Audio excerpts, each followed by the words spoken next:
Well, hello, everybody, and thanks for attending again today for our COPEC Daily Financial Wellness Webcast. We appreciate you tuning in. Today, we're going to talk about the cost care overview with nursing care and home care and things of that nature. And our guest is going to be Wengerd, and we'll get to introduce her in a moment. I wanted to thank you for joining. Just a little bit of information to go through first. The program will be from 2 to 2:30. We'll have about 5 minutes of introduction with information that we have to go through. And then from 2:30 to 3, we'll also be able to provide some opportunities for Q&A. So if anything comes up during this, during this first half hour, feel free to send some questions in and we'll make sure we get to those as best we can. It's real important because of the way that we're set up with the financial-based information, retirement strategies, COPEC, and a lot of other affiliated companies. We wanted to go ahead and make sure that we have a full disclosure available to you. So we're going to go ahead and share that now. We're going to leave this up here for about a minute. Feel free to read it. This is also available on the COPEC website. And I'll get back to you in about a minute here.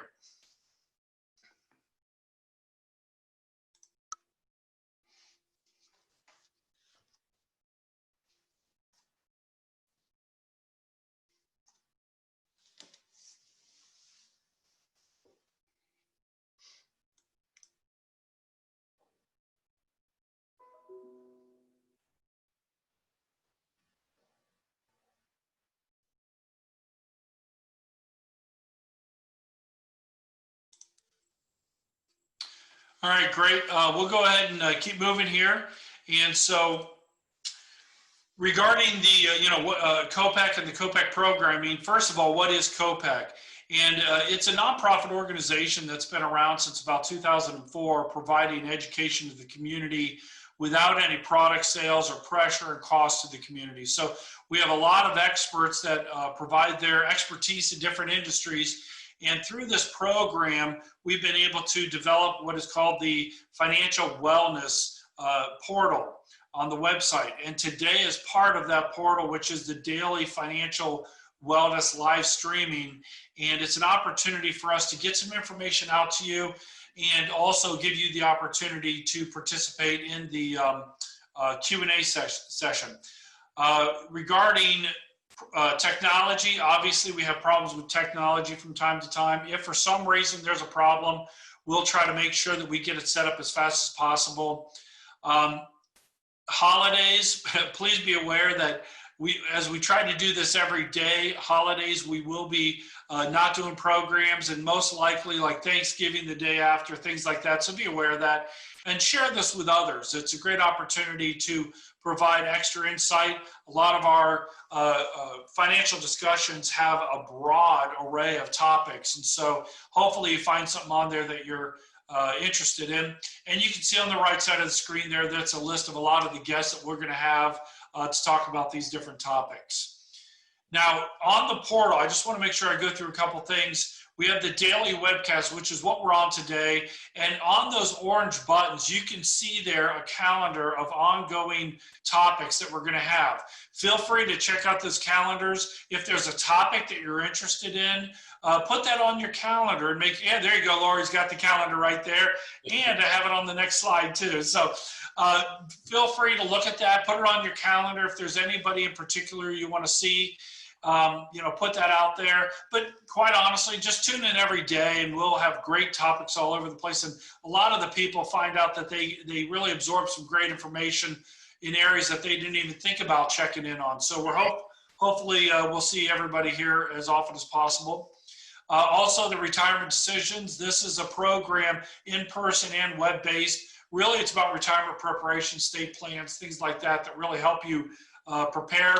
And then the Financial Wellness Fridays, unlike today, which is more of a discussion, Financial Wellness Fridays is an ongoing weekly lecture series on different topics. And this Friday, you can see we'll have Jill Spradlin, our CPA. She's going to be doing a review of the CARES Act, which passed earlier with what's going on with COVID.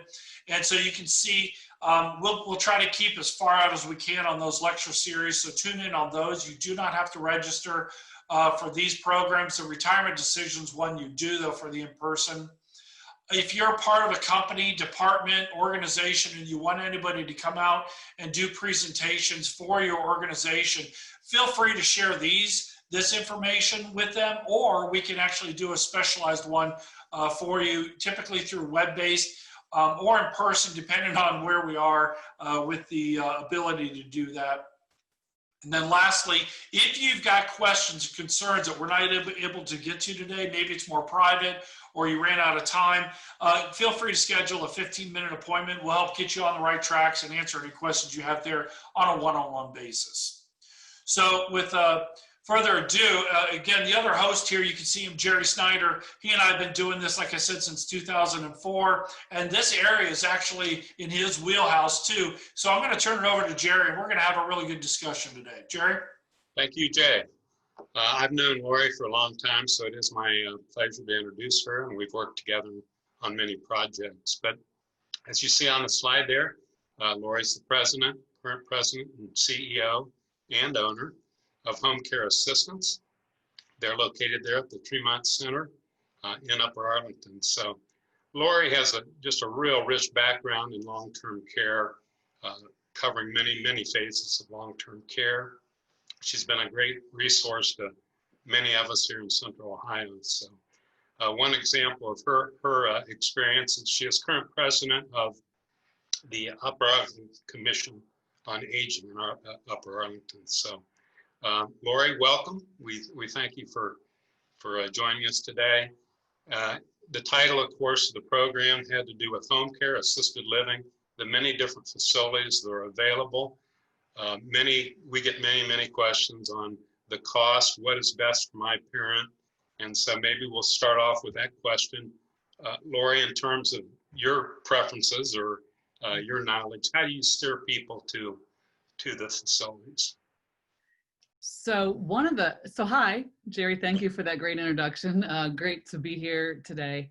Boy, when we talk about care options and the cost of all this, that is probably the bulk of the questions that we get when people first call us and say, my mother, my father, my neighbor is experiencing this, what do I do now?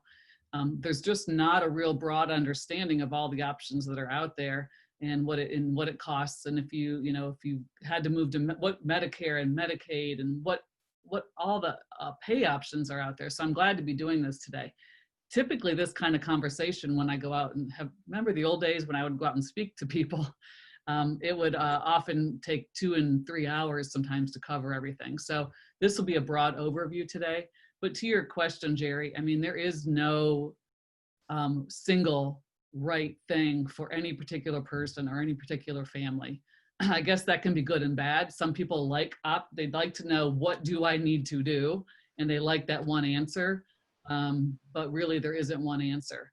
So those of us who like options, the good news is there are a lot of things to consider. So we'll be covering that today. I kind of, as I walk through the different. And Lori, I might mention too that we're going to have a number of programs around this subject area.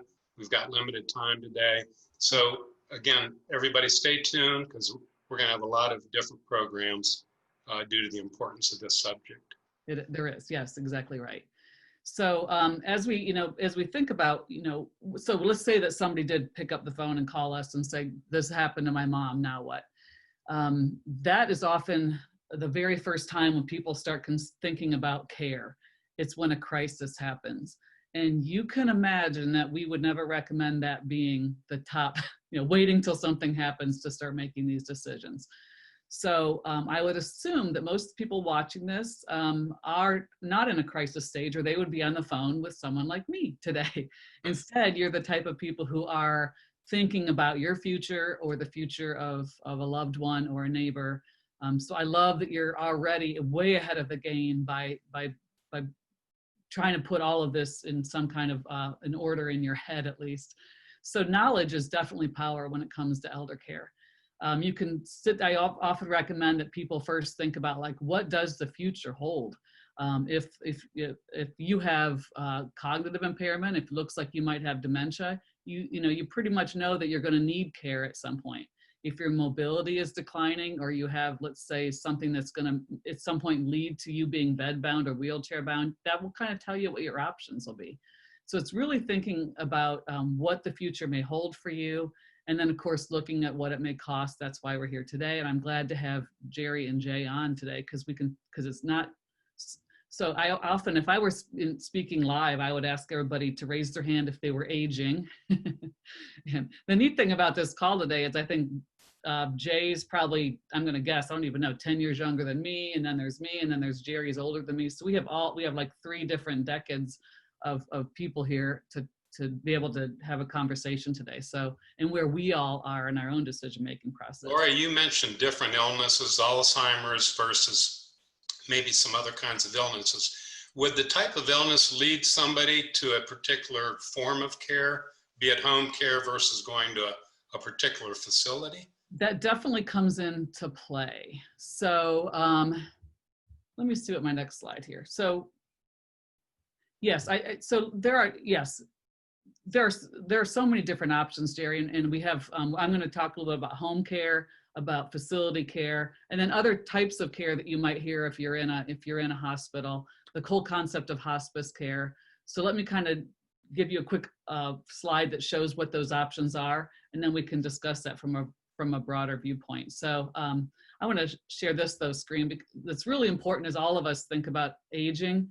It's important to know this right here. We're all new on technology, so Good. Yeah, you good.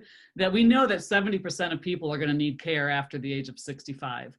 So if you think right now, like, I'm good, I'm 55, I feel awesome, I'm just going to have X amount of dollars and travel all over the world and not need to save any because I'm probably going to be fine until I die on a treadmill one day.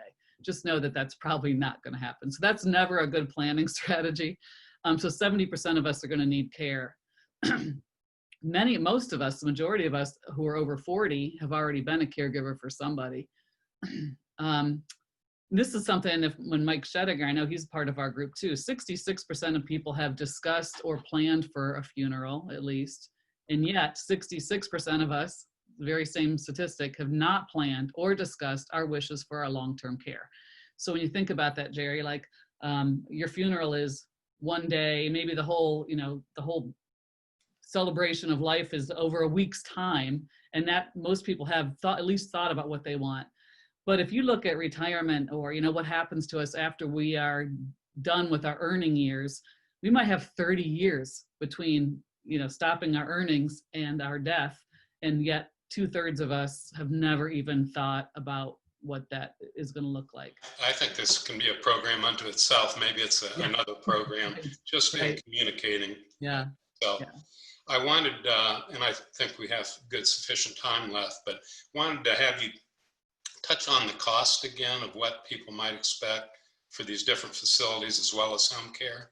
Sure, absolutely. So one of the things we talk to families about is obviously just having that conversation, because that will lead you to deciding how do you prepare financially for things, right? So you can't really prepare financially until you have a good concept of what things cost. So that's a good point, Jerry. And it's important to remember that facilities and care really is going to cost more than you think. I mean, you could say, I've got a good 20 grand. And I think it's important to understand that that's not going to go very far in the scheme of things. And I'll touch on that in a second. Medicare covers a lot less than you think. Medicare is an amazing benefit, but it's a health care benefit. It doesn't cover long-term care.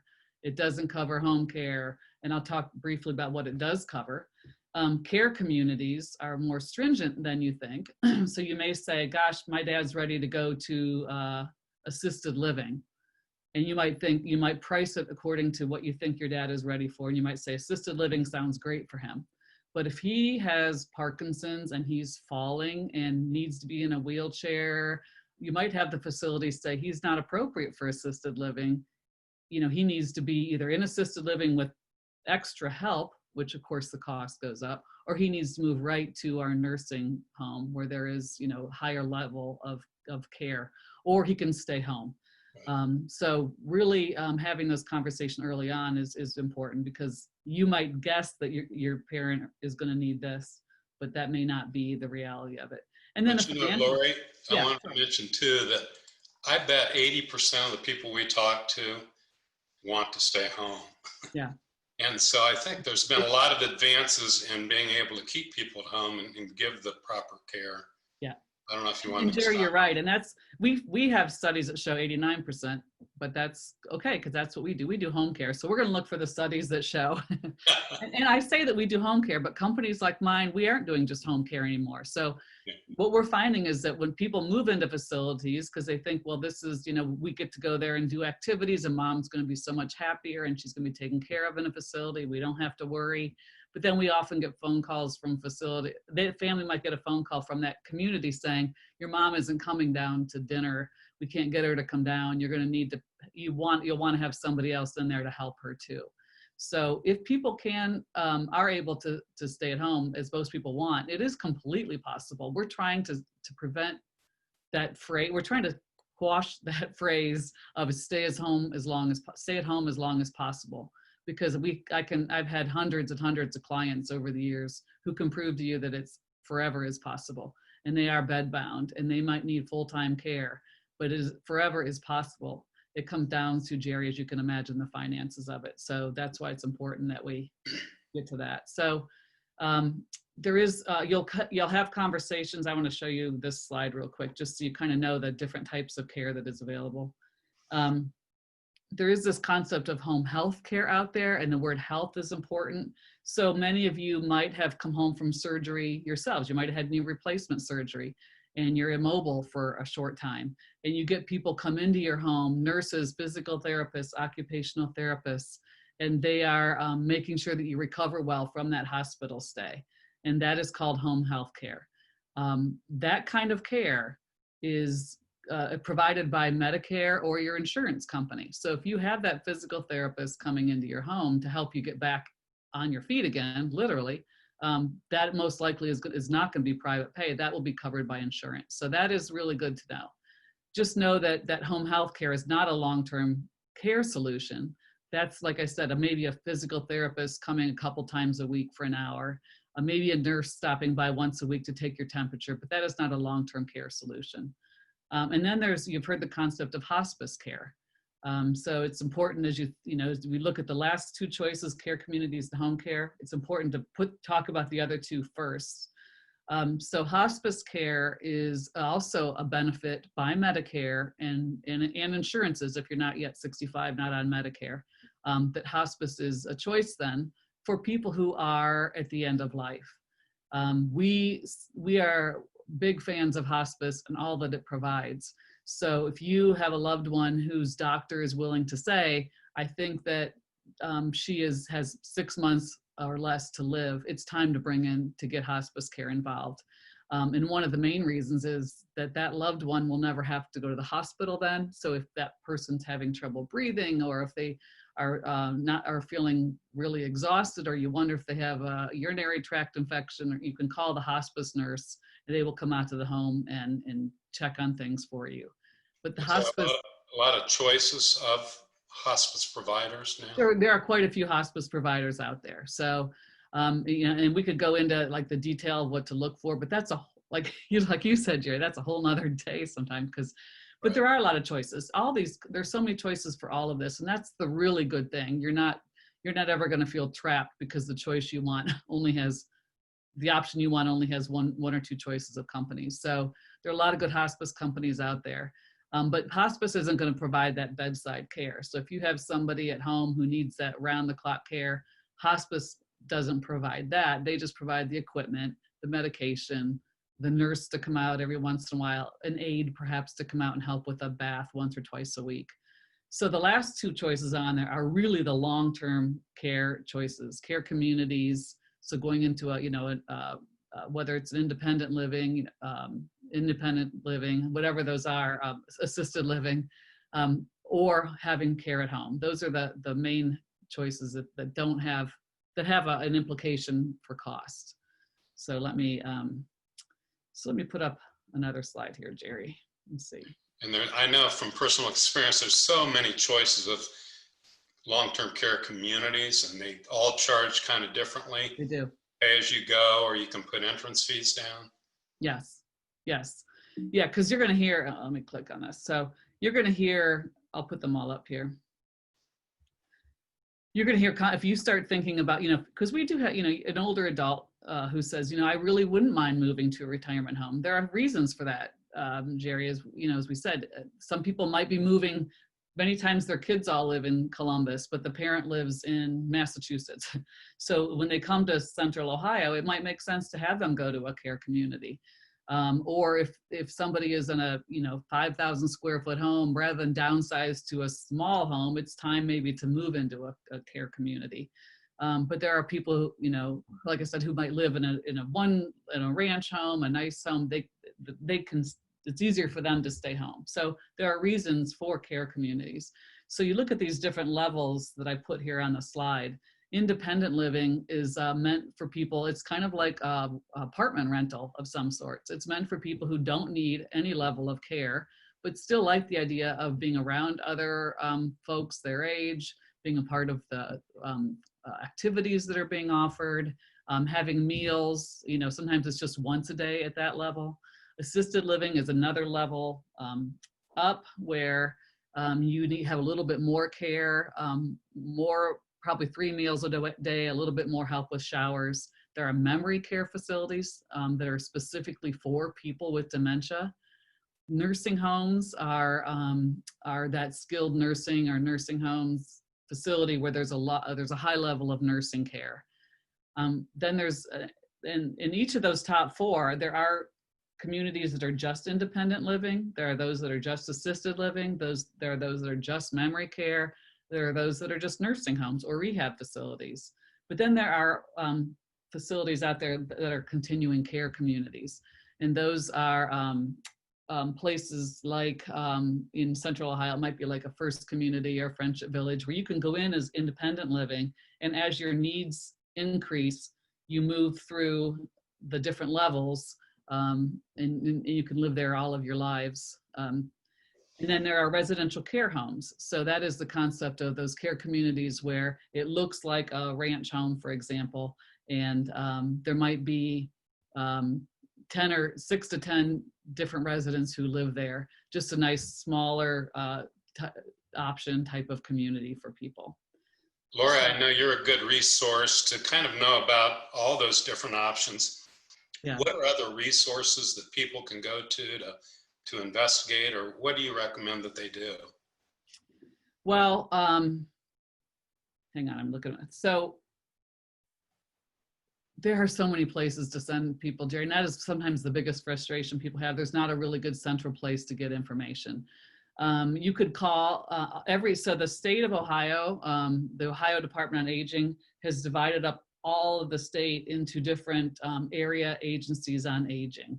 So if you go to ODA's website, Ohio Department on Aging website, you can find that area agency on aging that serves the county where the loved one resides. So if you live here, it would be in Columbus, it'd be the Central Ohio Area Agency on Aging. But there's also, if your loved one lives in Erie County or Cuyahoga County, there's a different government organization that oversees them, that's kind of the care coordinator for those regions. So starting there might be a good first option. What they might send though is a directory, that just lists the different options there. So definitely you start by looking at the big picture. What are the options in the community where you're looking? The next thing is really just ask. I recommend that you ask around and say to people, where have you had good experiences? Asking people who that their loved one has had either in-home care or facility care, and asking if they would recommend it, and just starting from there. And then calling around to different companies or financial planner you might have in that area who we hope is well connected to the community. I don't know if other communities have commissions like the Arlington does, but I remember the board members on that are just very deep in knowledge and always helping people. Yeah, I agree. Decisions. I agree. because I know that you're going to get to this question, Jerry. I just have a feeling it's coming. Oh, really? How do you pay for this care? So this is the part that's everybody has the most questions about. You know, where is this money going to come from?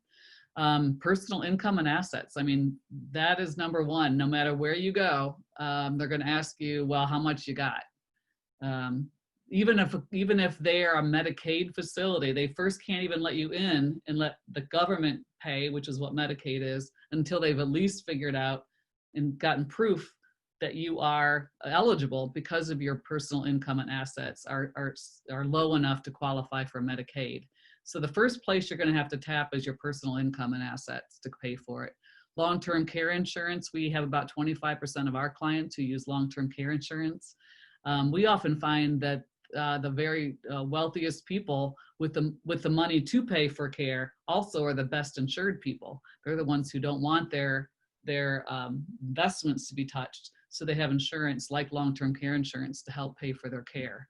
There are veterans benefits, and Jerry, you know somewhat about those benefits to pay for home care.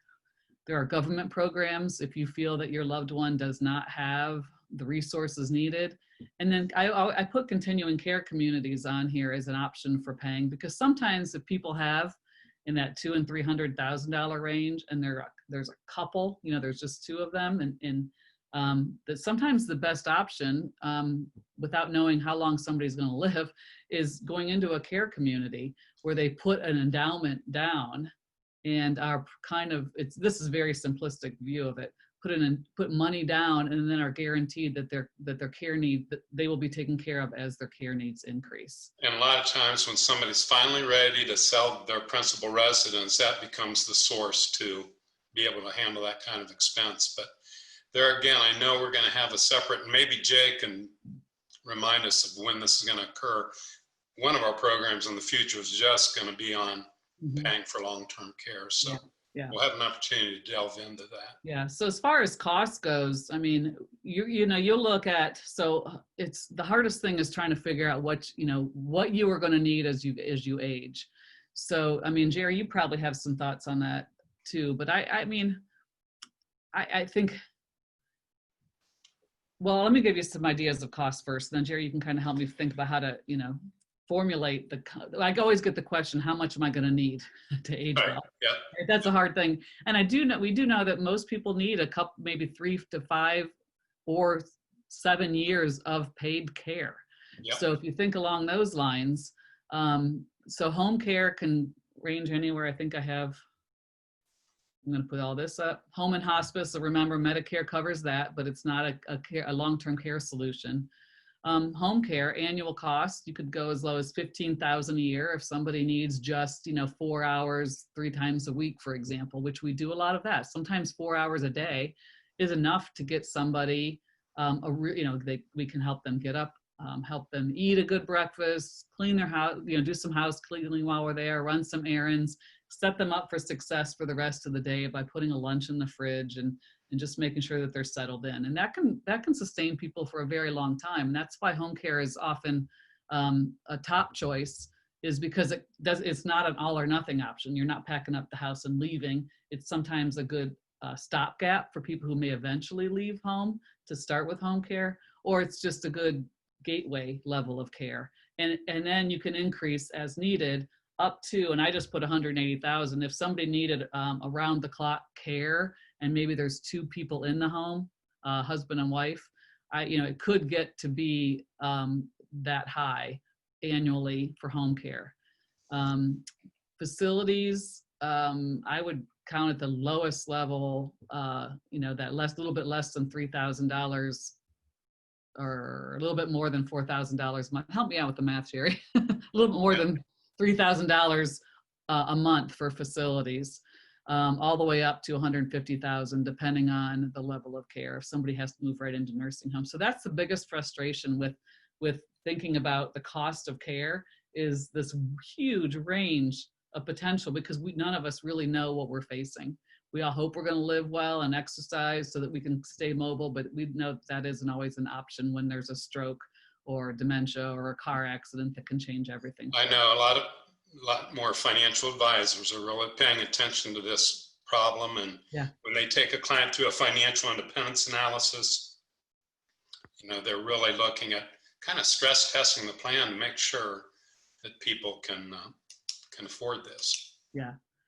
And I have seen, and I, just in case people ask me this question, I kind of look and, and I see the people that have at the minimum, if people who really want their options to be wide open, have a minimum of, $300,000 to $500,000, with maybe some retirement income. And that's about what I would count on as far as, 3 years or so of care. So that's a lot of money to a lot of people. So that's why you need to really be thinking about your future and working with a financial planner to get you there. Right. Well, I hate to be the bearer of bad news, but we are hitting the witching hour of around 2:30 here. Lori, this is great discussion. And I know that we're just scratching the surface of what this really has to do with as far as caring for your parents, or if you're in the situation yourself. What we're going to do is we're going to go ahead and continue here. For those that need to get going, we appreciate you attending this program with us. Please go ahead and check in with us tomorrow. We're going to continue discussions every day.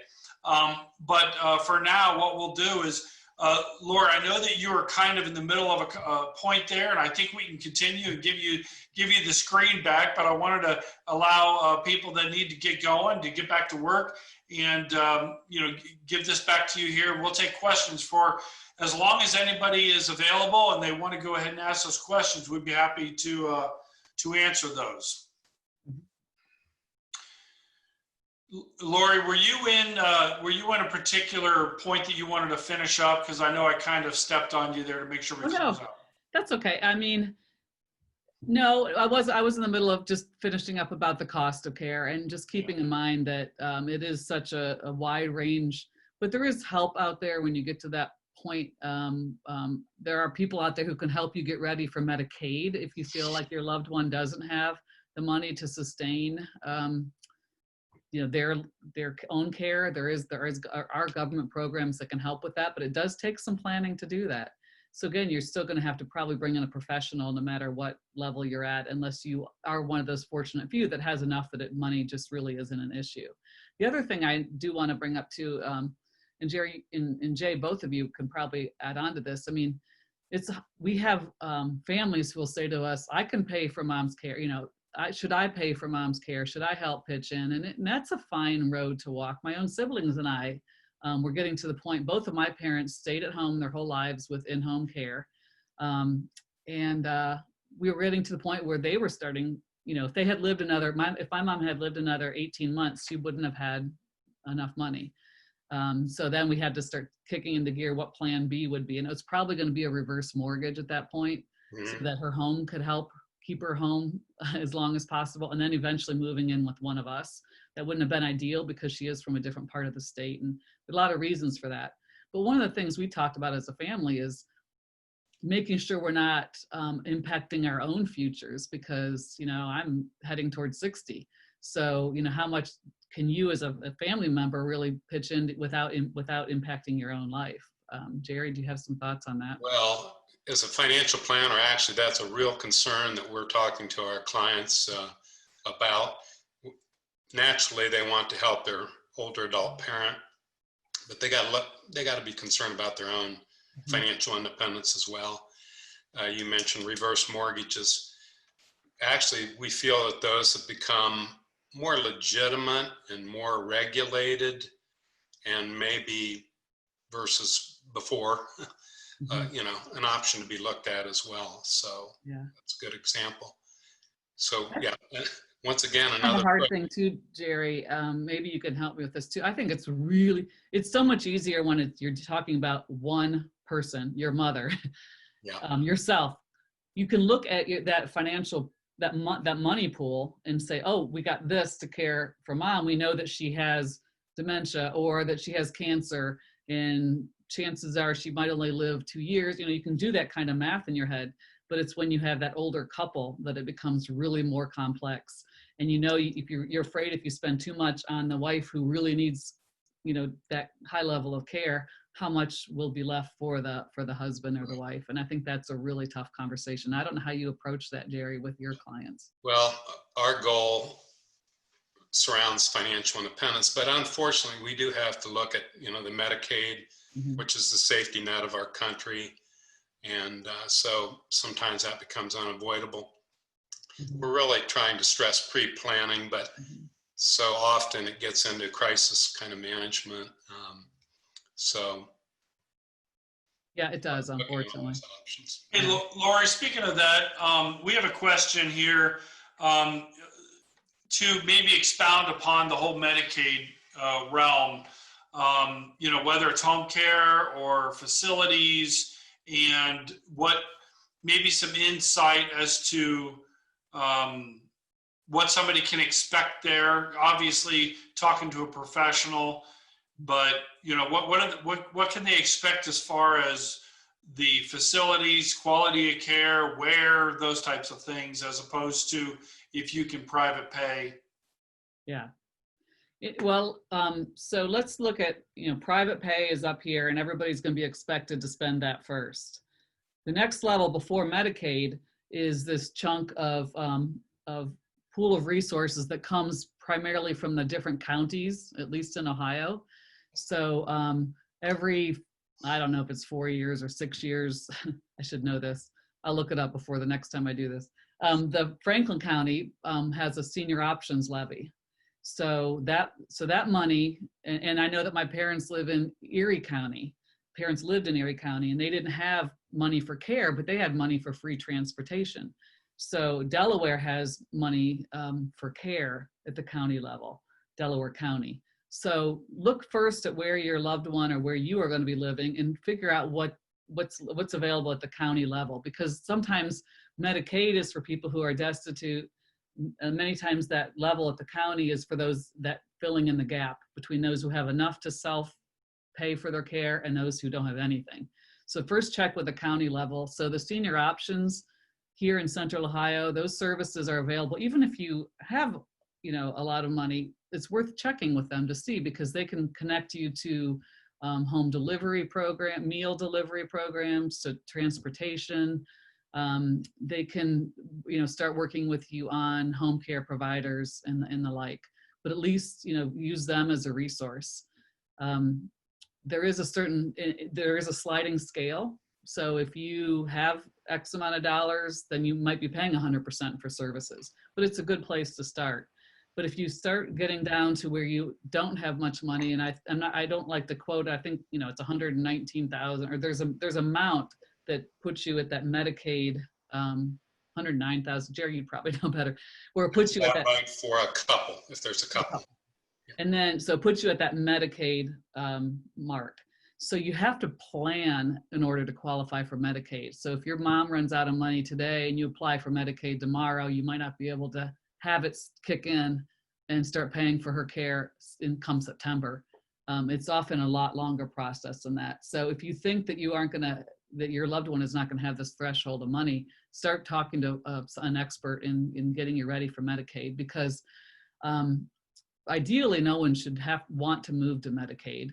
The in-home care services are going to be different, sketchy. I don't mean sketchy, that's not, more scattered. Don't necessarily know how much services you will qualify for. You may not be able to count on it for anything more than 20 hours a week, if that. Sometimes the state or the county, the state which oversees the Medicaid dollars, which is called Passport for home care, sometimes their funds, it's based on how much funds are available, how readily available care will be at that time. And then when you look, if I'm wrong, if you're relying on Medicaid, you may not have a choice as to where you go. Am I correct that some facilities are strictly private pay and they don't accept? Many facilities do not have Medicaid beds. Right. As you can imagine, Medicaid doesn't pay as much as sometimes it costs to run, the cost of running a room in a facility. So Medicaid never used to pay for nursing or for assisted living. It only paid for nursing homes. So that is slowly changing. There are more and more beds available in assisted living that are covered by Medicaid, but you may look out, say, oh gosh, there's a beautiful facility across the street from me. That's where my mom can go, but they may not take Medicaid.